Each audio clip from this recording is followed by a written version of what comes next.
Oke, selamat datang kembali. Kali ini kita mau bahas nih hasil rapor pendidikan terbaru untuk SMA N1 Sariwani di Tasikmalaya. Ya, semacam rapor mutu sekolah lah ya, yang resmi dari Kemendikbudristek. Betul, ini data penting buat lihat kondisi sekolah secara menyeluruh ya. Ya, dan sumbernya ini, wah, komprehensif loh. Ada data dari Asesmen Nasional 2024, itu yang ngukur literasi, numerasi, sama karakter siswa. Hmm, Terus ditambah survei lingkungan belajar, data dari platform Merdeka Mengajar atau PMM itu, dan lainnya. Jadi, ya potretnya utuh gitu. lengkap berarti ya datanya, bukan cuma nilai akademik. Betul banget. Nah, misi kita hari ini sebenarnya sederhana aja. Kita gali temuan penting dari laporan ini, kita lihat sisi bagusnya apa aja. Kekuatannya ya. Iya, kekuatannya. Tapi juga area mana aja nih yang kayaknya perlu perhatian lebih. Tentunya berdasarkan data yang ada di tangan Anda semua. Ada capaian yang, wah keren banget, tapi ada juga PR lah istilahnya.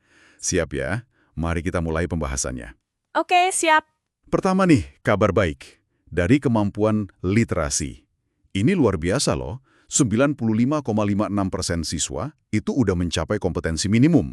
Skor rata-ratanya juga tinggi, 84,05. Wow, tinggi sekali itu. Iya kan? Ini bikin mereka ada di peringkat atas loh, baik di provinsi maupun nasional. Malah, kalau kita lihat lebih detail, kemampuan memahami teks sastra juga naik jadi 85,7. Wah, ini fondasi yang kuat banget ya. Kalau literasinya udah setinggi itu, artinya program membaca dan pemahaman teks di sana jalan efektif. Dan ini kan penting banget buat semua mata pelajaran, nggak cuma bahasa Indonesia. Setuju? Nah, terus kita lihat iklim keamanan sekolah. Skornya juga bagus, 80. Tapi yang paling bikin, wah ini dia, data menunjukkan 100% siswa bilang nggak ngalamin perundungan, kekerasan seksual, atau narkora. 100%. Iya, 100%.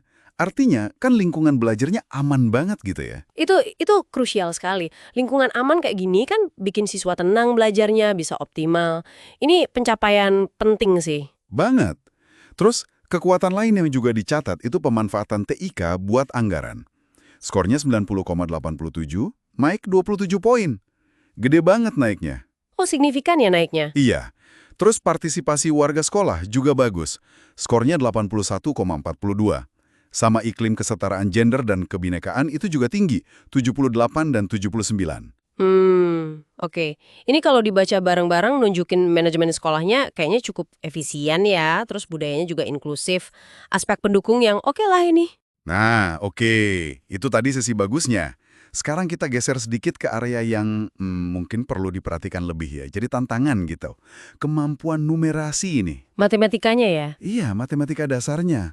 Meskipun sebetulnya mayoritas siswa, 77,78%, masih di atas standar minimum kok. Cuma, skor rata-ratanya ini turun dikit. 2,22 poin. Turunnya nggak banyak tapi tetap turun ya. Betul. Dan yang perlu perhatian khusus itu di kompetensi aljabar. Ini turunnya lumayan. 4,71 poin jadi 59,05. Nah, ini menarik nih, penurunan spesifik di aljabar. Kan aljabar itu sering jadi, jembatan ke pemikiran abstrak gitu ya. Mungkin ini sinyal perlu dilihat lagi metode ngajar konsep aljabarnya gimana. Udah pas belum buat siswa di sana? Bisa jadi, ya. Terus tantangan berikutnya ada di karakter. Skornya ini turun lumayan loh, 9,01 poin, jadi tinggal 59,4. Wah, lumayan jauh ya turunnya. Iya, dan penurunan paling gede itu ada di subindikator kreativitas. Turun 12,12 poin, jadi 54,31. Kreativitas ya. Ini pertanyaan penting sih. Apakah kegiatan belajar sehari-hari di sana udah kasih ruang yang cukup buat siswa eksplorasi, buat coba-coba hal baru, keluarin ide orisinal? Kalau kreativitas turun, ini perlu jadi perhatian serius. Serius? Ada lagi nih, skor yang, wah, rendah banget. Ini soal proporsi pemanfaatan sumber daya sekolah untuk peningkatan mutu. Skornya cuma 12,15. 12? Iya, 12-15, dan ini turun loh 4,55 poin dari sebelumnya. Kalau dirinci lagi, dana BOS, bantuan operasional sekolah, yang dipakai buat pelatihan guru, itu cuma 1,34%. Kecil banget. Ini bikin sekolah ada di peringkat bawah banget.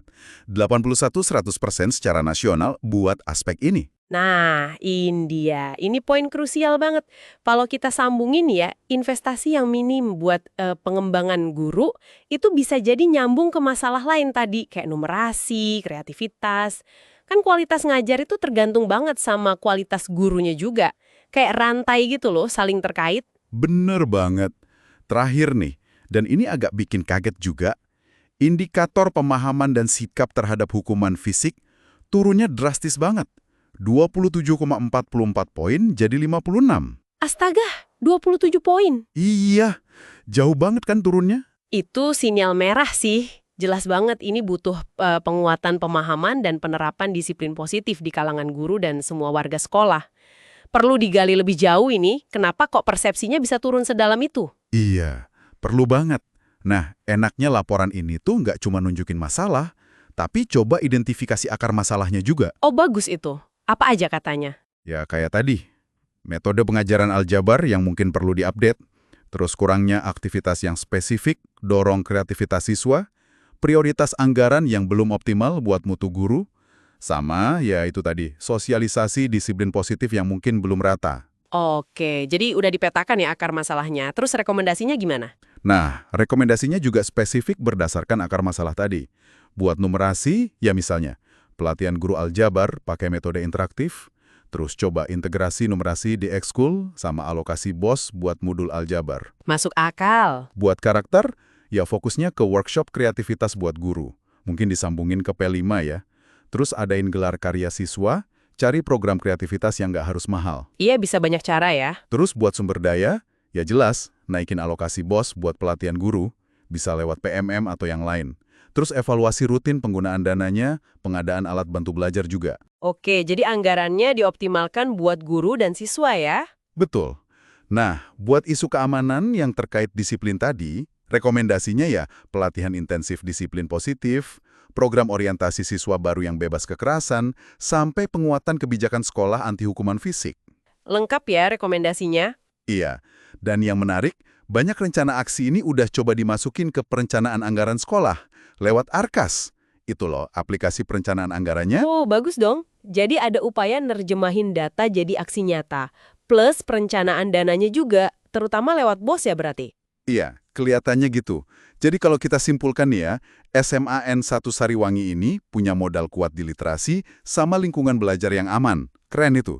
Tapi PR besarnya ada di penguatan numerasi, khususnya aljabar. Betul. Terus menumbuhkan kreativitas siswa, mengoptimalkan anggaran buat peningkatan mutu guru, sama memastikan pemahaman dan penerapan disiplin positif yang benar.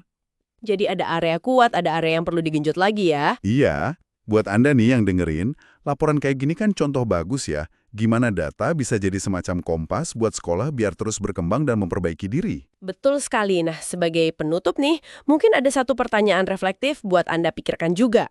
Setelah sekolah tahu area mana yang perlu diperbaiki, kayak numerasi atau kreativitas tadi lewat data rapor ini, tantangan sebenarnya kan gimana caranya memastikan upaya perbaikan itu nggak cuma jadi program sesaat aja, tapi benar-benar masuk, meresap, dan ngubah budaya belajar sehari-hari di sekolah itu.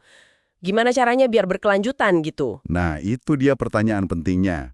Oke, sampai di sini dulu pembahasan kita kali ini.